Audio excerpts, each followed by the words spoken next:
of our producers, Matt Frucci, is there on the ground talking to us by phone. What can you tell us, Matt? The first one I saw close to the finish line from where we were, it was big, it was booming. I saw a big mountain of smoke come up, and about 10 seconds later, across the street from me, on the sidewalk, another big explosion. People are hurt. They've stopped the Boston Marathon. Everyone rushed indoors. I'm now inside the Copley Plaza Mall looking out on the scene, and I can see swarms of police officers treating people on the scene. I count at least 5, 6 people. And I can remember walking through the finish line corral, which is like 3/4 of a mile long or so, and you get some food and you get your medal, and you pick up your stuff, and you're able to go to an area where you meet your family. And I saw my wife, and like I started crying, which at this point, in light of everything else that happened, seems so petty. But I was disappointed, and I didn't run well. And my wife said, "Hey, do you want to stay down here and kind of enjoy the atmosphere, or do you just want to go back to the hotel?" And I said, let's just leave. And so we walked a couple blocks and got on the subway. And it was while we were on the subway that both bombs went off near the finish line.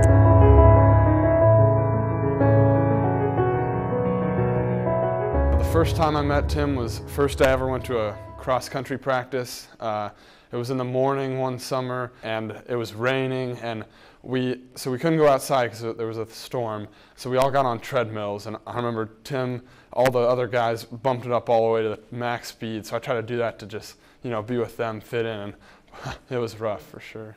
Coaching is honestly, it's one of my favorite things that I get to do. You show up, and Tim's going to show up, and he's going to be there, and he's going to make you work, and I just know that's getting me to the places where I know I can be in the sport. So I realized a few weeks into cross-country practices that if you actually wanted to be around the athletes, then you were going to have to run with them. At first I thought, maybe I'll do a 5K or a 10K or something, and then I was like, well, maybe I'll just do a half marathon. I mean, we run a lot. I think I could do a half marathon. And by the time I got in shape to do a half marathon, I thought, what the heck? I'll just go for it and do a marathon. There's no better feeling than turning around and seeing Tim Fritzen behind you.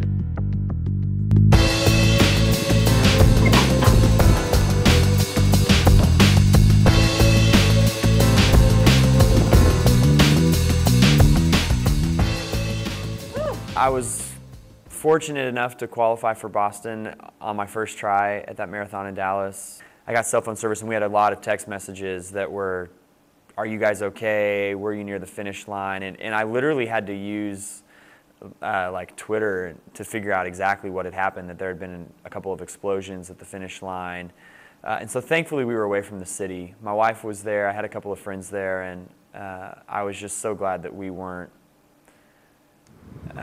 in the area. And then the more I thought about the city and the community of just the running community as a whole, I thought, if they do this, if they have the marathon next year, which they were instantly saying, we will run this in 2014, then I want to be there. I want to be a part of showing not just the nation, but the world, that senseless acts of violence and terrorism aren't going to stop us from living. It was a feeling of celebration. I mean, it was a feeling of, we're here and we are going to run.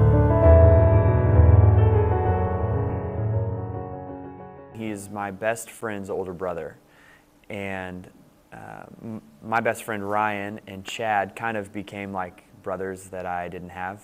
Tim was kind of our third son. I've got Chad, and then Ryan's our youngest son, and Ryan and Tim were best friends growing up, and Tim was always at our house, and grew up just kind of with Chad as his older brother.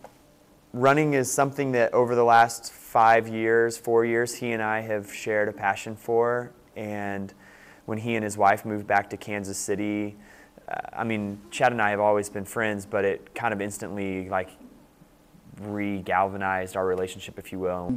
Once the running bug got both of them, they just were almost inseparable in terms of talking about running and the excitement of running Boston. And then the first time Tim ran, Chad was just on cloud nine, just watching every minute of it, watching every time he could, And so it was pretty cool. Former church youth leader from Liberty is missing right now. He never returned home from a run last night. Concern is growing about where Chad Rogers might be, and search teams are coming together right now to look for the 30-year-old. Tim Fritzen and Tim Nixon came driving up, just, flying into our house and said, what can we do? What can we do? And Tim basically, without his leadership, we would have never gotten it started the way it got started. And then the police got involved, and other organizations. From a standpoint of Tim, like I said, he's kind of our third son. So we were real proud of him taking the role in that. Just an amazing young man that would take on this responsibility. So just that support, not only spiritually, but just being there, just having somebody to cry with and to get that support was amazing.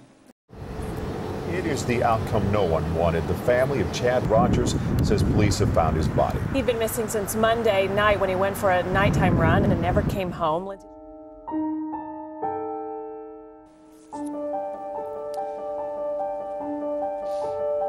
His strong faith and his strong belief of being there for people.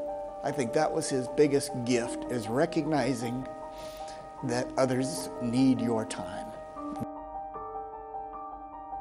Qualifying for the Boston Marathon was something that he had always wanted to do. It was like a life goal for him. I just thought that in his honor and in his memory, it would be a good way to remember him and a good way to honor him, but also to honor his family. If I were to go out to the Boston Marathon and run in his honor. And so I did a few things to try to do that. When Chad went missing, we used social media to kind of spur on the search, if you will. And one of the kind of hashtags that popped up was red shoes, black shorts, because that's what Chad had on the last time they saw him. And so I got a pair of red racing flats and I wore some black shorts with my jersey, and so I raced in that. But I also wrote his name on my race number. You get a big number for the front of your jersey, but it doesn't have anything else on it besides the number. They don't print people's names on them. So we used a Sharpie and wrote Chad's name. And one of the cool things about the Boston Marathon is that when spectators see that, they'll cheer for you by name. They don't know you. I mean, they're just cheering for some stranger. But so it was really cool, and multiple times on the course it brought tears into my eyes. I was glad I had sunglasses on because as I'm running, people would say, "Great job, Chad. You look great, Chad. You're doing awesome. Keep going, Chad." And so I got to hear that, and I wish his family could have been there to hear that too. Even though he wasn't there and he was never able to qualify, it was as if he got cheered on in the Boston Marathon, which would have been his dream. We race for Tim, and Tim races for Chad, and we'd like to think Tim maybe races for us a little bit too, but no, it was great that Tim was able to do that for Chad, and I know Chad was looking down smiling on him, because I mean, that's his dream, and to have a guy like Tim fulfill it for him, that's pretty special. Distance running, endurance athletics has a tendency to be very, very selfish. You manage your training schedule. Your family has to sacrifice time and those sorts of things, and it's about how fast can I run and what can I do. And I just wanted to be sure that at least for me personally, the entire thing was about something greater than myself.